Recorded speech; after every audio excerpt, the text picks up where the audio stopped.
Aileen Wuornos, a name that sends chills down spines.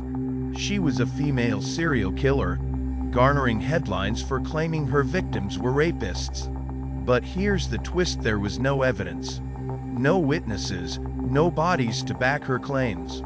The very nature of her conviction is strange, puzzling, and deeply unsettling. Wuornos was more than a killer. She was a product of her environment, abandoned, abused, and alone. Her life was marred by trauma. But when she took the lives of 7 men, a dark narrative overshadowed the woman behind the crime. Imagine the courtroom. A stain of cigarette smoke hangs heavy in the air. The judge's gavel echoes ominously. Eyes are glued to Wuornos, who sits there, a figure shrouded in defiance and despair. The prosecution paints her as a monster, a cold-blooded killer, but the courtroom buzzes with something else: disbelief. Her story begins in Florida, where she roamed the streets, preyed upon by predators. Aileen claimed each man tried to assault her, but inconsistencies in her accounts began to surface. Friends and acquaintances testify that they had seen her in the company of these men before their disappearances. But their memories are hazy at best. Did she kill them in self-defense, or was she a calculating killer? A detective muses on the stand. Doubts linger like a fog. How could she stand alone? No witnesses to verify her claims? As the trial progresses, whispers of her troubled past flood the courtroom. Aileen's defense team raises the specter of a society that had failed her, a broken system that allowed abuse to fester unchecked. She was simply trying to survive in an unforgiving world. Another advocate argues passionately. But wait, just when the case seemed to take a sympathetic turn, a shocking twist erupted. An anonymous letter arrives, a handwritten note claiming Aileen was part of a much larger conspiracy. She isn't just a killer, she's a scapegoat. It reads, "The courtroom erupts into chaos. What could this possibly mean?" Aileen stares blankly, confusion washing over her. Were there forces at play beyond her understanding? Suddenly, a knock on the door interrupts the pandemonium. A scruffy man in a leather jacket enters. Tyrone, Aileen's estranged boyfriend. His demeanor is erratic and all eyes turn to him. "I have something to say," he shouts. The judge grants him a chance, and the courtroom holds its breath. They're trying to pin this all on Aileen. Tyrone insists she didn't want any of this. "It was me," he hesitates, took a breath. "I was the one pulling the strings." Gasps ripple through the crowd. Could it be? Was Aileen really the puppet in a horrific game? Whispers fill the room as suspicions rise. What was Tyrone hiding? Did he orchestrate these encounters, utilizing Aileen to carry out his sinister plans? The defense leaps at this revelation. This changes everything. They scream. This is not just about Aileen's actions, but about a web of manipulation. We will prove she's not the only one to blame. As the trial spirals into tumult, the tension thickens. Aileen sits dumbfounded. Her hands tremble, piecing together what Tyrone had implied. Was she merely an unwitting pawn? Did she truly act in self-defense? As the judge calls for order, a shrill voice cuts through. "Liar!" Lily, Aileen's sister, bursts through the doors. "He's lying. You don't know the real Aileen." The court gasps again. Lily, estranged from Aileen for years, stands defiantly. "This isn't what it seems. I was there for everything. You think she's the monster? But Tyrone manipulated her. He didn't love her, he used her." "Aileen," the defense calls, urgency in their voice. "Do you need to explain the truth? Was Tyrone your only accomplice?" But just then, a murmur of doubt spreads. Aileen's gaze flits between Tyrone and her sister, a storm of emotions that verged on disbelief.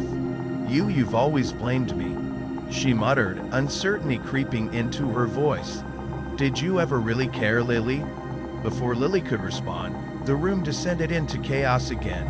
Voices overlapping, accusations flaring like wildfires. All the while, Aileen remains a tempest in the eye of the storm, drowning in the weight of their conflicting narratives. As the judge rises to restore order, Aileen sinks deeper into confusion and despair. She is trapped not just in a courtroom, but in the haunting labyrinth of her own life choices, the layers of manipulation that led to this unfolding nightmare. But something shifts as Aileen suddenly stands, a storm brewing in her eyes. "Stop!" she screams, voice cutting through the cacophony. "I want to tell the truth." The courtroom falls silent, breath held, hearts pounding, all eyes turn to her. "I didn't choose this life, I was scared. Scared of being alone, scared of being hurt." But were they merely words or the beginning of a dark confession? The line between victim and perpetrator blurred as echoes of her past danced hauntingly. As she looks at the faces around her, strangers who believe they know her story, she wonders, is she the monster they claim? For in the depths of her turmoil, a revelation looms. In the darkness, Aileen whispers, "I discovered something terrifying. I'm not the only one with blood on my hands. There's a darkness not only tied to me but to those who turned their backs." Subscribe to True Crime and Scene. When we last left off, Aileen Wuornos stood in the courtroom, the weight of her turbulent past crashing down upon her like a tidal wave. With her sister Lily's bombshell accusations and Tyrone's shocking claims of manipulation echoing in the air, the line between victim and villain began to blur. She was ready to confront the truth. But little did she know, darker secrets were still lurking in the shadows. As silence engulfed the room following Aileen's plea, the tension simmered. All eyes turned toward her, anticipation hanging thick in the air. "I need to tell the truth," Aileen declared, her voice steady yet trembling with emotion. "There's more to this story than anyone knows. It's not just about me." Gasps rippled through the courtroom, and the judge leaned forward, intrigued. "Go on, Miss Wuornos," he urged. "This is your chance to provide clarity." Aileen's gaze shifted between her sister and Tyrone, a storm of memories flooding her mind. "All my life, I was abandoned. I was forced into a world where every day was a fight for survival. Tyrone, he knew my weaknesses." Tyrone sneered from the back, his expression a mix of disdain and amusement. "You call this the truth? You don't even remember what really happened." Now fueled by anger, Aileen pressed on. "You think you're the only one with control over this narrative? You manipulated everything, and I played right into your hands. But you're not the only one who had power over these men. You were using me to get what you wanted."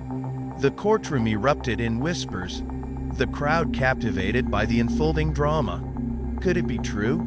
Had Tyrone been pulling the strings all along? "Your Honor, this is outrageous," Tyrone shouted, barely keeping it together. "She's lying to save herself." But Aileen didn't waver. "You think you can keep lying? Tyrone, you know what you made me do. You encouraged me to meet those men. You filled my head with poison and led me to believe I had to hurt them to survive." The prosecution, sensing a new trajectory in this unfolding story, jumped on the opportunity. "Your Honor, we request to investigate further into Mr. Tyrone's activities. There may be evidence to support Aileen." The judge banged his gavel, demanding order as the courtroom erupted into chaos. "We will not tolerate displays of disorder," he barked, his voice echoing. Aileen took a deep breath, her heart racing.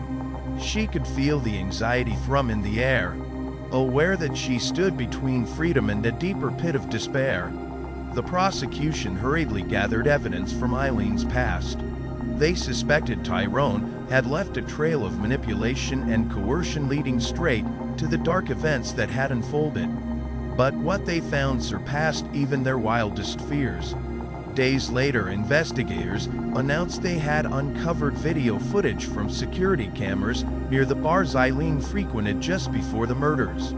The footage revealed chilling encounters between Aileen and her victims and Tyrone lurking in the background, watching. "Look at him," Aileen shouted in a frenzy during the court recess, turning the screen toward everyone. He was there.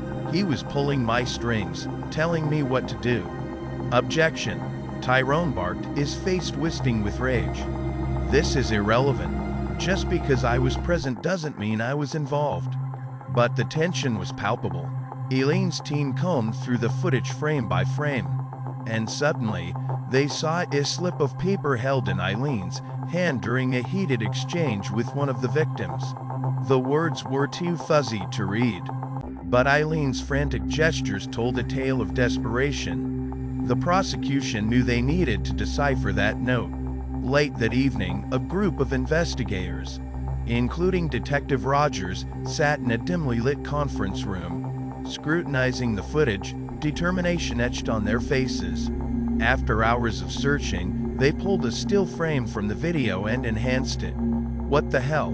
Detective Rogers muttered as the shadows danced across the screen. The note was now legible, and it revealed something shocking. I know your secret. You don't own me. The victims say they knew her. They were connected, shouted his partner, Maria, excitement bubbling to the surface. What if those men were part of something bigger, something that connected back to Tyrone? Panic struck Detective Rogers. This is just the tip of the iceberg, he said, thoughts racing as he sifted through more records, uncovering names and connections. If that note implies what I think it does, we could be dealing with something much larger than a few random murders.